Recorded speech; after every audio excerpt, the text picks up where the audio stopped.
Kwa hakika rafiki yangu, ule ofisa kwanza alifanya kitendo mbaya. Huyo ofisa anaitwa Crispus Katana, ambaye ako katika mahali inaitwa Kilifi County, sub county yake ni Magarini. Hiyo ofisa tumechukua hatua, na vile tunaongea saizi amekuwa dismissed from the police force, and na ataenda kotini, atakuwa charged na ile kosa ile alitenda. Ningependa kuhimiza wananchi,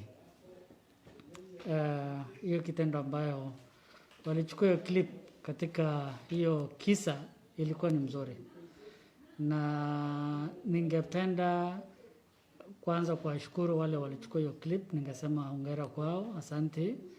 Hiyo ni mfano mzuri ya kujitolea as Mkenya mzuri.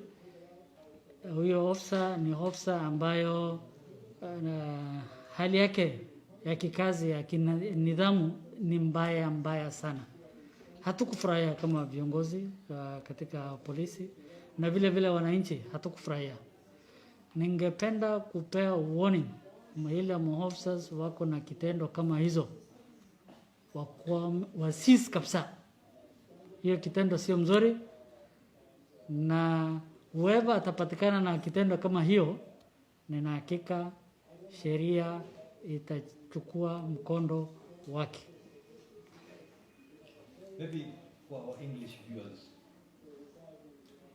what action are you taking against this one? Yeah, this police officer called Katana, is from Kilifi County, Magarini sub-county. In fact, we have already dismissed him from the service. He is no longer a police officer, and we are taking him to court straight today, not tomorrow.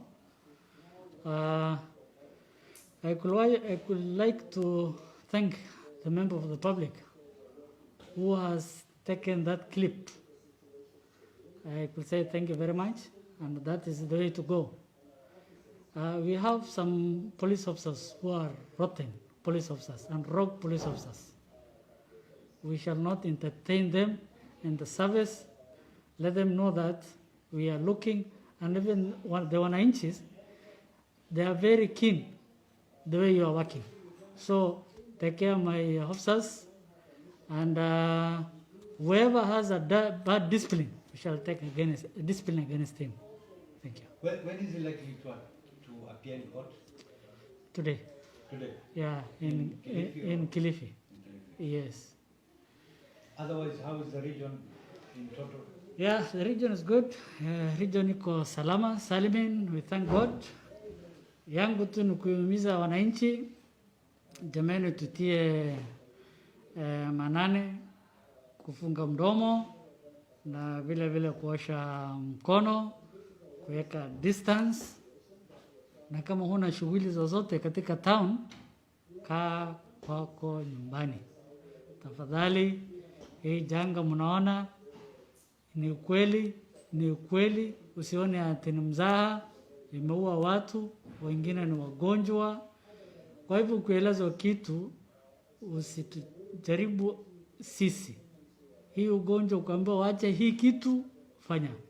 Katika roadblock zetu, unakuta watu wengine ambayo wanatembea holela. Wakifikiri, wakija kule roadblock, wanatutest. Wanafikiri mambo ni kama ile ya zamani. Ningependa kueleza movement ya county to county, Kilifi to Mombasa county, ama Mombasa county to Kwale, hiyo imekuwa seized. Kwa hivyo, kaa nyumbani, tii amri, utusaidie tafadhali. Hii janga ili tumalize zote pamoja. Anything else? Nothing else. Thank you.